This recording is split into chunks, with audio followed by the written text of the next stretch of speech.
दिल्ली में हुई श्रद्धा murder case पर जब हमने आज ताज नगरी के लोगों से बात की तो उन्होंने कहा कि लव जिहाद का मामला प्रतिदिन बढ़ता जा रहा है। हमारी हिंदू बेटियां ऐसे लोगों का शिकार हो रही हैं।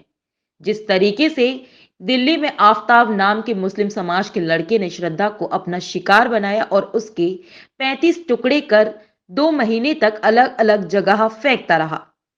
ऐसे दरिंदों को फांसी की सजा कम है। साथ ही कहा कि हिंदू समाज के लोगों को आगे आना चाहिए और ऐसे लोगों के खिलाफ कड़ी से कड़ी सजा हो मांग होनी चाहिए, जिससे ऐसे आगे कोई लड़की इस तरह का शिकार ना हो।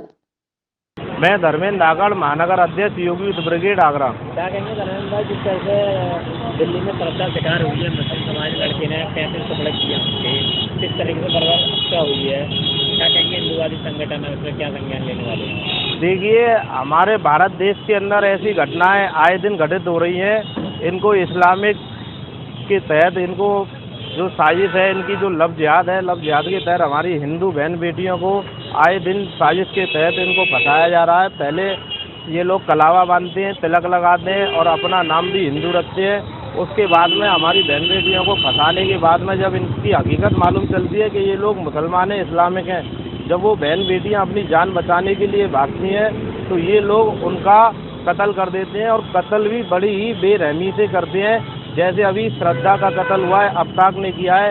ऐसे न जाने कितने अफ्ताक हैं जिन्होंने अब तक न जाने कितनी श्रद्धाओं का कत्ल कर दिया है।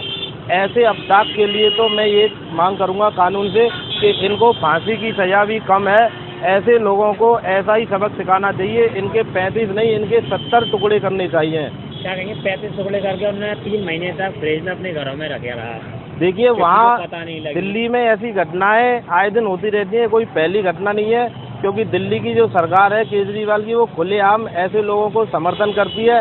इससे पहले भी दिल्ली में जब दंगा हुए थे तो वहाँ भी मुसलमानों ने भी समर्थन किया था और केजरीवाल के नेता जो भी वहाँ विधायक और जो पार्षद हैं वो भी खुलेआम समर्थन करते हैं। तीसरा दिन हो गया लगभग, अभी तक उस लड़के को कस्टडी में ही है, अभी तक कोई कार्रवाई नहीं हुई। देखिए, आज तीसरा दिन हो गया है, लेकिन बड़े शर्म की बात यह है कि आज वो लोग बिलों में घुसे हुए जो पहले बहुत आवाज़ उठाया करते थे, आज ओवैसी कुछ भी नहीं बोल रहा है, बिल्कुल चुप बैठा हुआ है। आज सेकुलर लोग बिल्कुल नहीं बोल रहे हैं, आज बिल्कुल बिल में घुसे हुए हैं। अब क्यों नहीं आवाज़ उठा रहे? क्या ये किसी की बहन बेटी नहीं थी श्रद्धा? इसके लिए आवाज़ क्यों नहीं उठा रहे? इसके लिए भी हिंदू समाज को एकजुट होना चाहिए और ऐसे सेकुलरों को सबक सिखाना चाहिए। सुनील शर्मा, एडवोकेट, भैया कुछ दीवानी कचहरी, आगरा। एक तरह से बर्बरता वाला केस किया गया। ललित श्रद्धा जो हिंदू लड़की है कि 35 टुकड़े मुस्लिम समाज की लड़की ने अफ्ताब ने कर दी, क्या कहना है आपका? क्या सबसे पहले तो ये धर्मांतर जो कानून है उसको व्यापक इसमें वो करना चाहिए, रद्दोबदल करना चाहिए। और सुप्रीम कोर्ट ने जो लिव इन वाला जो रहने का जो बनाया हुआ है उसको भी धर्मांतर कानून में लाना चाहिए। नहीं, आए दिन इस तरह की घटनाएं होती रहेंगी और कोई भी आपका किसी लड़की को काटता रहेगा, हिंदू लड़की को, और इसी तरह की घटनाएं घटित होती रहेंगी। इस पर रोक लगनी चाहिए। लड़कियाँ इस तरह से लड़कों के, मुस्लिम लड़कियाँ उसमें बहकावे में आ जाती हैं, तो उसके ऊपर क्या कहना है आपका प्रतिक्रिया? सर्वप्रथम तो ये हिंदू लड़की मालूम ही नहीं पड़ पाता है ये लड़का दूसरे मजहब का है। जब तक उसे मालूम पड़ पाता है, जब तक वो उसका प्रेम प्रसंग, उसकी गाड़ी बहुत आगे बढ़ चुकी होती है, तो मजबूरन ये सबरे काम हो जाते हैं जो होने नहीं चाहिए। क्या भैया क्या कहेंगे फिर? इसे गिरफ्तार भी कर लिया एक तरह, किस तरह से उसकी कार्रवाई होनी चाहिए? क्या मांग रही है आप लोगों की? जो उसके साक्ष्य भी मिले हैं, दिल्ली पुलिस जो लगी हुई है पिछले 2 दिन से आफताब के लिए जंगलों में ले आ रही है, उसकी लाश के टुकड़े बर्बाद कर रही है। ऐसी स्थिति में ऐसे जघन्य अपराध में फांसी के अलावा कोई और सजा होनी नहीं चाहिए और सुप्रीम कोर्ट को भी इसमें संज्ञान लेकर धर्मांतर कानून के अंदर कोई ना कोई ऐसी व्यवस्था हो जो लिव इन वाला जो चल रहा है, पर्सनल लिविंग वाला, उसमें भी कोई ना कोई इसको धर्मांतर कानून में लाना चाहिए। नितिन वर्मा एडवोकेट, मंडल अध्यक्ष युवा अधिवक्ता संघ।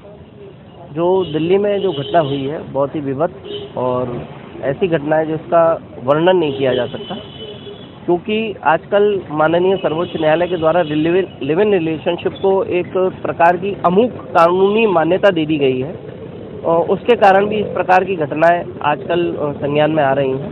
क्योंकि ये कंडीशन भी लिव इन रिलेशनशिप वाली ही मीडिया रिपोर्ट्स के अनुसार पता लगी है। और ये बहुत ही जघन्य हत्याकांड है।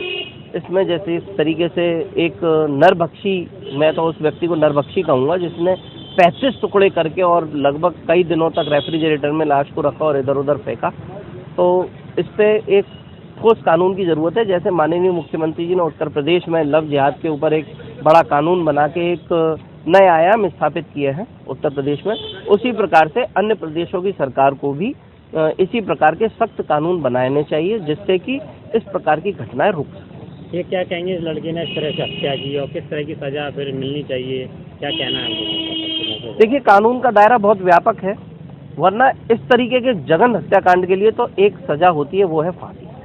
हम इसमें फांसी से कम अपील कर ही नहीं सकते, फांसी होनी चाहिए। और हिंदूवादी संगठनों को भी इस आवाज़ को और बुलंद करना चाहिए और केंद्र में सरकार को नए कानून बना के इस प्रकार की घटनाओं में, लड़कियों के बारे में जो इस तरीके से बहकावे में आ जाती हैं और चली जाती हैं, फिर इस तरह से व्यवहार होता है, फिर ये घटना घटती है उनके बारे में, देखिए माता पेरेंट्स से क्या कहेंगे?